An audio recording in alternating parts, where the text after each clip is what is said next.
Nigeria eyes 834 trillion naira to meet net zero target as COP27 opens in Egypt. National Bureau of Statistics set to release 2022-2023 Living Standards Survey. OPEC says its liquids are set to grow to 42.4 million barrels per day by 2045. This is Business Express on the network service of the NTA, and we are reaching you from Abuja, the nation's capital. I am Musa Abubakar.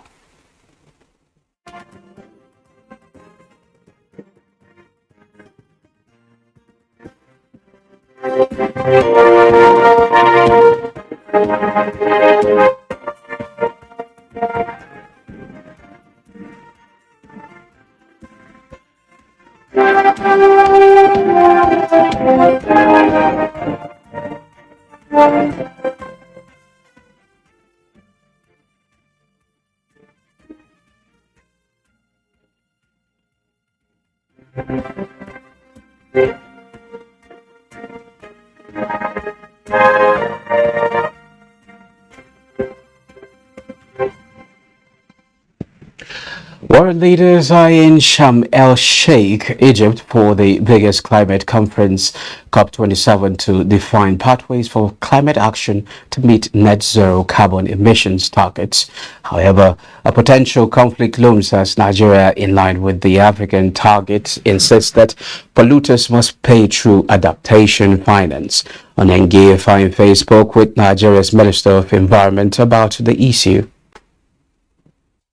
The long-awaited COP27 in Sharm el-Sheikh, Egypt is near upon us, and the global community is gathered here for negotiations expected to turn promises into action and make those deep commitments needed to resolve the climate crisis destroying the world.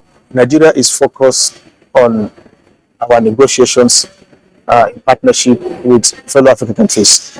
In recognition of what we agreed in Kigali, what we call Kigali Declaration, and of course what we also agreed in the Amsterdam Declaration, to focus on afforestation, to focus on climate finance, to focus on the need to mitigate desertification, and of course to emphasize on loss and damage. It is important, it is key to address some of the challenges in Africa.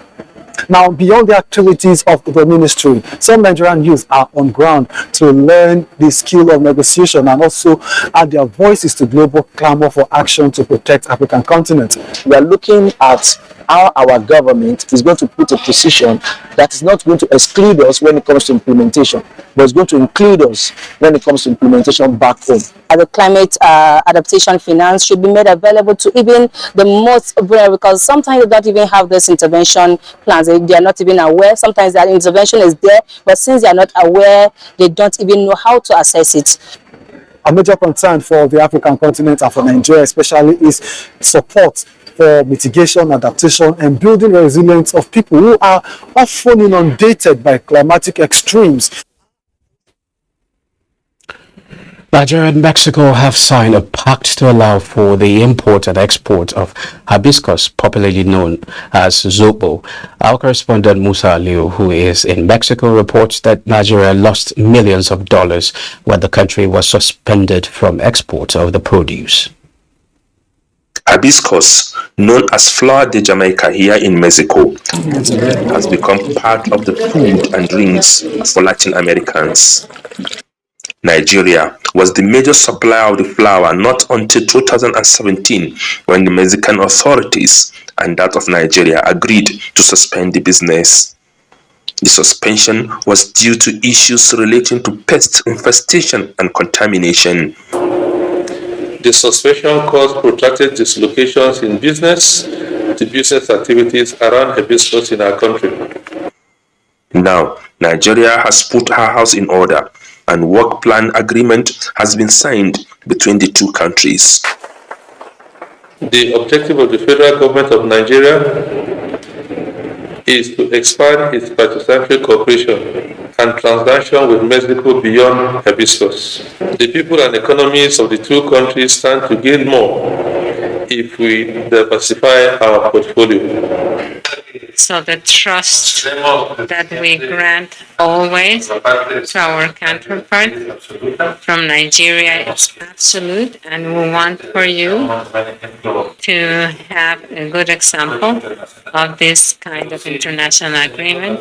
Anything you bring to Nigeria, you can be sure of ready-made markets.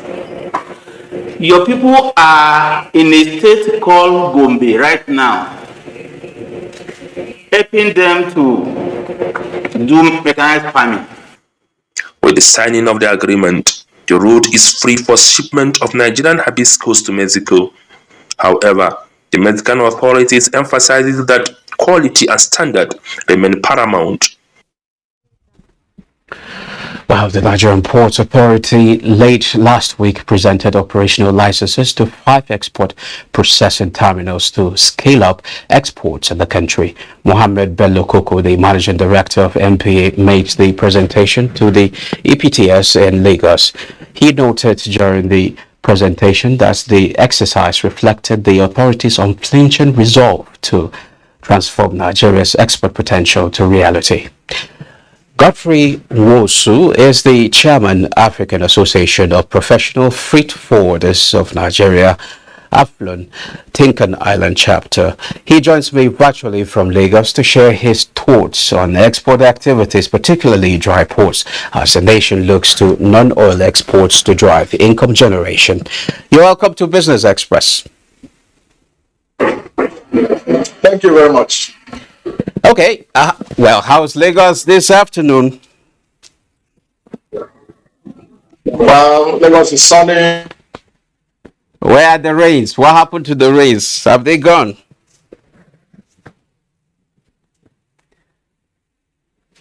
Well, it seems like we're having a challenge with that. Well, you're back. Okay, Mr. Nwosu, can you hear me? I can hear you. Okay, beautiful. Okay, well, we kick off from the 5 newly licensed terminals. What are the potentials of Nigerian exports, and how do you think they can be transformed to reality? Thank you very much for this opportunity given to me to participate. Well, okay. Well, it seems like Mr. Oso is not available now, but as soon as we connect with him, we will continue our discussion. We're moving on. In May 2020, while the COVID-19 pandemic was at its peak, the National Bureau of Statistics released the 2018-2019 Nigerian Living Standards Survey results, which provided the first official estimates of poverty in Nigeria, which recorded a headline national poverty rate of 40.1%. This time, the Bureau is geared up to release the 2022-2023 Living Standards Survey. In preparation for the conduct of this round of the survey, the Bureau has kick-started the training of enumerators of the 2022-2023 Nigeria Living Standards Survey in Ibadan, the Oyo State capital. The Statistician General of the Federation, Adeyemi Adeniran, says the training is vital to ensuring that only quality data is generated that will be useful for policy decisions by government and other interested stakeholders. We have adopted and are set to deploy international best practice in conducting this round of the survey. This includes all aspects of the survey, not only for the training, but all stages of the survey implementation, particularly in the collection, monitoring, and processing of the data. Living Standards Survey generally measures living conditions of the population of any country. It also provides essential information for the production of socio-economic and demographic indicators, including for benchmarking and monitoring of sustainable development goals, monitoring progress in populations' welfare, and measuring the impact of various government policies on households. Now, in a move to sustain the financial inclusion program of the federal government, the National Insurance Commission, NICOM, has expressed its commitment to expand the industry through the micro-insurance scheme. Nigeria's Commissioner for Insurance, Sunday Thomas, gave the assurance in a paper delivered at a one-day workshop tagged "The Future of the Nigerian Insurance Sector in a Shifting Landscape," organized by financial journalists in Lagos. The commissioner reiterated the need to reposition the industry to achieve maximum growth and make meaningful contributions to the gross domestic product (GDP). He assured stakeholders of the Commission's renewed plans to consolidate its fundamental focus of developing the market and fostering insurance inclusion, along with the mutual collaboration of the media as well as other stakeholders in the industry.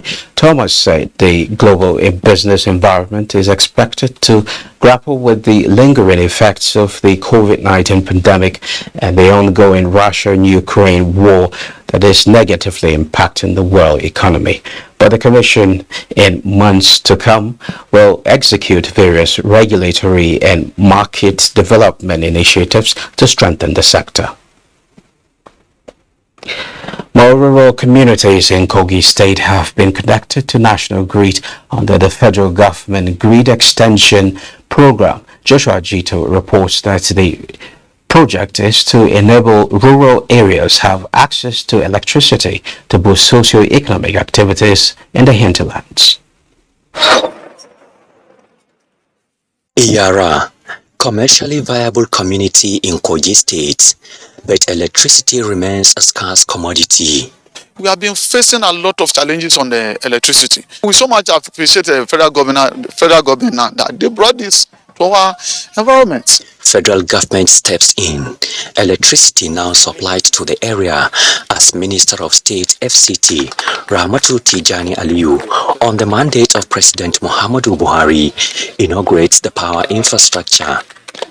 Let's all support the government by protecting the infrastructures that are provided. And before the end of the tenure, you shall see the marathonous commitment and commissioning of projects across the country, from power to roads to healthcare delivery facilities and all and sundry. We are very happy because we know that henceforth we'll be enjoying the light. It will help the small and medium-sized businesses, such as the hairdresser, the welder. 9 other communities across Kogi West and East senatorial districts also connected to the grid. As the good people of Ayete Robeje, Ishalu, and Gwankura, Araromi and Olujumu communities in Kogi West Senatorial District, in ensuring that the project was a success, and in their various commitments in securing the project and also in payment of electricity bills generated from this project. Federal Ministry of Power is executing the grid extension program under the Renewable and Rural Power Access. Well, we have, seems like we have reconnected with Geoffrey Wosu. Can you hear me now, Mr. Wosu? Yeah, I can hear you loud and clear. Okay, let me repeat my questions. We kick off from the 5 newly licensed terminals. What are the potentials of Nigerian export, and how do you think they can be transformed to reality? Yeah, before we lost the network, it was a good move. The decision taken by Nigerian Port Authority to license these private operators for the handling of export products. Nigeria is a very huge economy for exports, and despite the fact that we have been dependent on imports, but if properly harnessed, our export potentials will generate more revenue for the government, for them to use to develop the national economy, both in the human infrastructure and otherwise. The chances there is that most of the operators who have been granted the license to operate dry port for export are seasoned operators who knows what it takes to operate a terminal for export. Most of them have been in export business before now, when they know the challenges exporters face in the course of exporting produce to outside world. There's no doubt that they will do wonderfully well and ensuring that standards with which they have granted this approval will be maintained and sustained for greater economic growth. Okay, you talked about challenges. What are these challenges? Tell us about the challenges. Yeah, before now, the challenges of means of moving product, export products to the port, the mother port, what mean the mother port, mean the seaport, and the number of days, and most of the products are lost. Most of them are perishable products. Most of them are products that are time bound.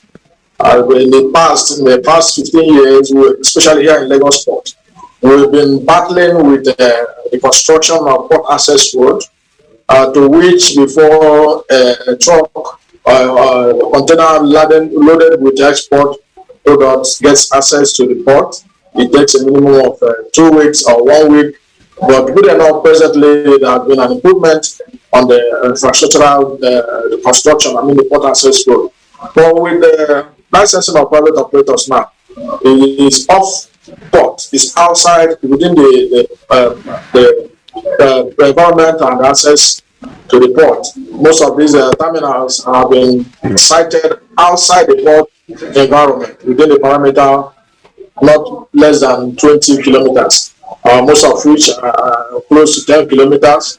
And the nearest we have, like the little pond, the recently commissioned one, the dynamic export terminal, that's approximately less than 5 kilometers from the seaport and upper seaport. So the major challenges we have there before now was the accessibility to move export produce to the seaport from where it will be loaded aboard the vessel that will take it to the country of destination, expectedly.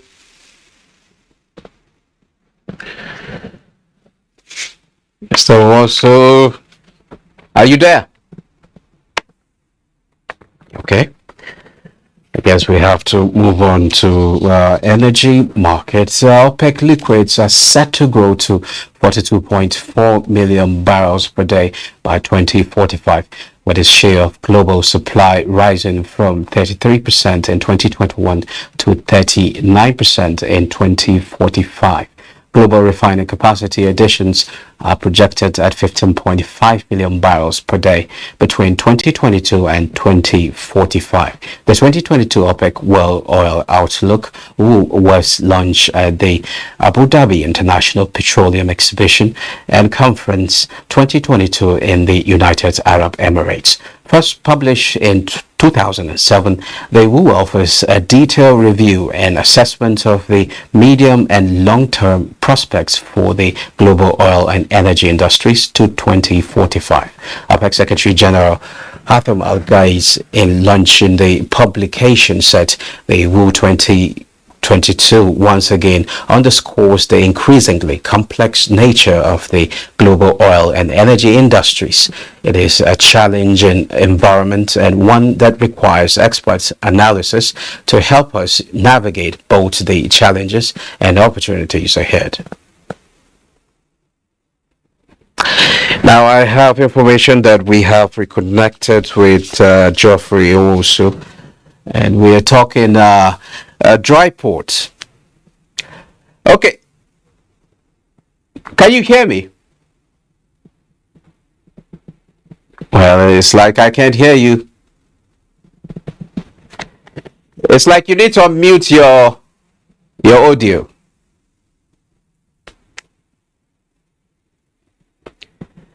Wow. Well, it's like Mr. Owusu has gone again. Let's move on. Well, it's time to take a trip to the commodities market.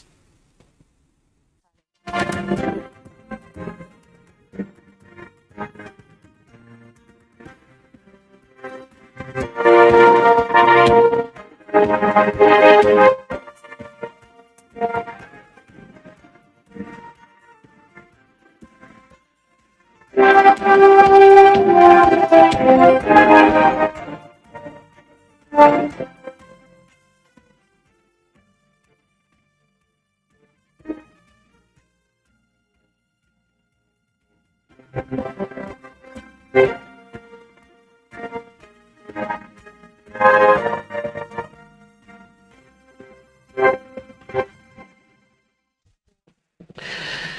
let's join Muplan Dakok, who has a summary of how stocks fared in the week ended Friday, 4th November 2022. Last week ended on a positive note for investors on the Nigerian Stock Exchange as industrial goods boosted activities, even as markets across the globe reacted to interest rate hike of the Federal Reserve. The NGX All Share Index appreciated by 0.81% to close the week at 44,269.18 basis points. Market capitalization advanced to 24.112 trillion naira. A total of 1.4 billion shares worth 15.5 billion naira in 19,025 deals were traded by investors on the floor of the exchange. All other indices finished higher with the exception of NGX Main Board, CG, Banking, Pension, Insurance, AfriBank Value, Mary Value, Consumer Goods, Oil and Gas and Sovereign Bond indices, which depreciated, while the NGX ASEM and NGX Growth indices closed flat. The financial services industry led the activity chart with 804.5 million shares valued at 6.3 billion naira in 9,922 deals. The agriculture industry followed, while the third place was the conglomerates industry. Trading in the top three equities, Access Holdings, FTN Cocoa Processors, and Fidelity Bank accounted for 800.6 million shares worth 3.3 billion naira in 2,051 deals. 20 equities appreciated in price in the week. 43 equities depreciated in price, while 94 equities remained unchanged. Global market update is next with Ineka. Global stocks edged denied it would consider easing its zero COVID-19 policy. Hong Kong stocks led gains in the Asia Pacific, with the Hang Seng Index gaining 2.69%. Mainland China's Shanghai Composite was fractionally higher, while in Japan the Nikkei 225 rose 1.27%. U.S. stock futures rose as a packed week kicked off with congressional midterm elections and key inflation data on deck over the next few days. The Dow Jones Industrial Average futures traded higher by 100 points. S&P 500 also advanced 0.28%, and the Nasdaq 100 gained 0.21%. In Europe, markets were mixed as investors gear up for a busy week in U.S. politics. The German DAX added 0.86%. The French CAC also rose 0.18%, while UK FTSE depreciated by 0.09%. African stocks were unable to sustain the positive trend witnessed in most stocks across the globe, as nearly all the markets were in red, with Namibia's overall index as the relative underperformer, dropping 0.82% at 1,588.86. And that's Global Market Review. I am Neka Oko. Well, it's a positive start for the equities market in Nigeria this Monday as the NGX All Share Index appreciated. The All Share Index inched up slightly higher than the previous trading session to close at 44,269.43 basis point as investors exchanged 103.26 million shares value at 2.1 billion naira.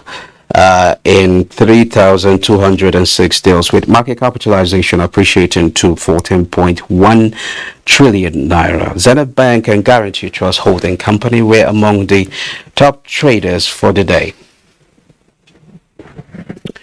Well, that's it. That wraps Business Express for today. Remember to keep in touch with us, so do send in your comments, observations, and suggestions. Also be informed that all previous episodes are available on YouTube on the NTA's channel. You can also communicate with us via our various social media platforms. Business Express returns on Tuesday at 9:30 a.m. I am Musa Abubakar.